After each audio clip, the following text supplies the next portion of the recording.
Assalamualaikum warahmatullahi wabarakatuh. Perkenalkan, nama saya Laras Aisyawati, NIM 2021310019 dari kelompok 15 akan mempresentasikan hasil diskusi kami yang berjudul Model Pengendalian Persediaan. Model pengendalian persediaan suatu aktiva yang meliputi barang-barang milik perusahaan dengan maksud untuk dijual dalam suatu periode usaha yang normal atau pengendalian persediaan barang-barang yang masih dalam pengerjaan proses produksi atau persediaan bahan baku yang menunggu penggunaannya dalam satu proses produksi. Model pengendalian persediaan. Yang pertama, model ekonomis memesan kuantitas. Yang kedua, model produksi EOQ dengan kuantitas diskon. Yang ketiga, model produksi memesan kuantitas POQ. Yang keempat, model EOQ dengan pemesanan di awal. Yang pertama, untuk memberikan suatu stok barang-barang agar dapat memenuhi permintaan yang timbul dari konsumen. Yang kedua, untuk menyelesaikan produksi dengan distribusi. Yang ketiga, untuk mengambil keuntungan dari potongan jumlah karena pembelian dalam jumlah besar dapat secara substansial menurunkan biaya produk. Yang keempat, untuk melakukan hedging terhadap inflasi dengan perubahan harga. Yang kelima, untuk menghindari dari kekurangan stok yang dapat terjadi karena cuaca, kekurangan pasokan, masalah mutu atau pengiriman yang tidak tepat. Stok pengaman, misalnya barang di tangan ekstra, dapat mengurangi risiko kehabisan stok. Yang keenam, untuk menjaga agar operasi dapat berlangsung dengan baik dan menggunakan barang-barang proses. Jenis-jenis persediaan ditinjau dari fungsinya. Yang pertama, batch stock atau lot, size inventory. Yang kedua, fluctuation stock.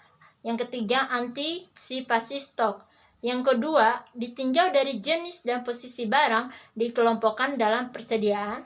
Yang pertama, bahan baku, RAW, material stok. Yang kedua, bagian produk atau parts yang dibeli, purchased parts, komponen stok. Yang ketiga, bahan-bahan pembantu atau pelengkap, supply stock.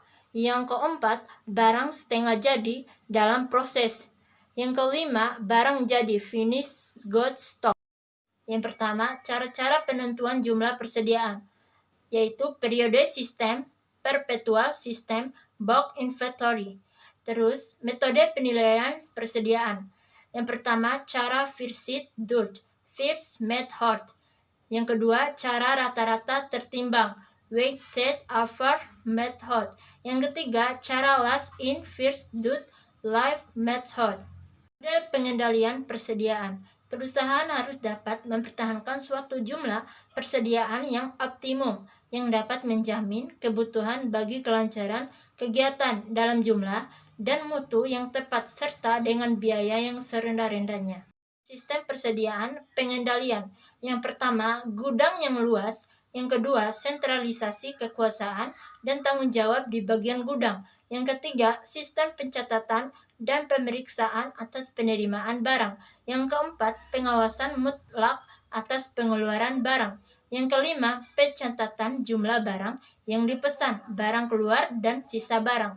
Yang keenam, perencanaan untuk mengganti barang yang keluar, rusak, usang, dan barang lama, out of date. Yang ketujuh, pengecekan untuk menjamin efektivitas kegiatan rutin.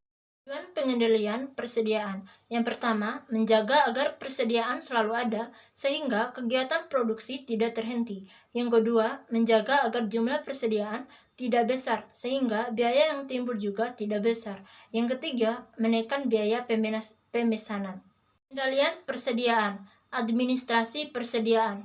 Masalah yang timbul, yang pertama, prosedur pembelian, penerimaan, penyimpanan, dan pemakaian. Yang kedua, pembukaan dan inventarisasi.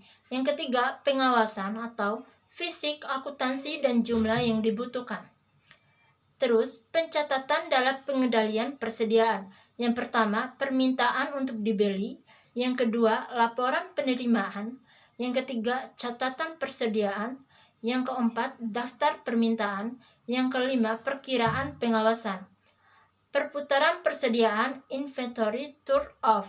Yang pertama, persediaan bahan baku. Yang kedua, persediaan barang setengah jadi. Yang ketiga, persediaan barang jadi. Hitungan pengendalian persediaan. Yang pertama, pengadaan dan penyimpanan untuk memenuhi kebutuhan dalam kuantitas dan kualitas. Yang kedua, meminimumkan penanaman modal atau investasi bahan. Yang ketiga, terjaminnya barang yang diterima sesuai dengan spesifikasi purchase order. Yang keempat, terlindung dari pencurian, kerusakan mutu. Yang kelima, dapat melayani produksi dengan bahan-bahan yang dibutuhkan pada waktu, tempat, serta mencegah penyalahgunaan dan penyelewengan. Yang keenam, pencatatan persediaan yang akurat tentang barang masuk, keluar, dan penggunaannya. Mungkin itu saja presentasi dari saya.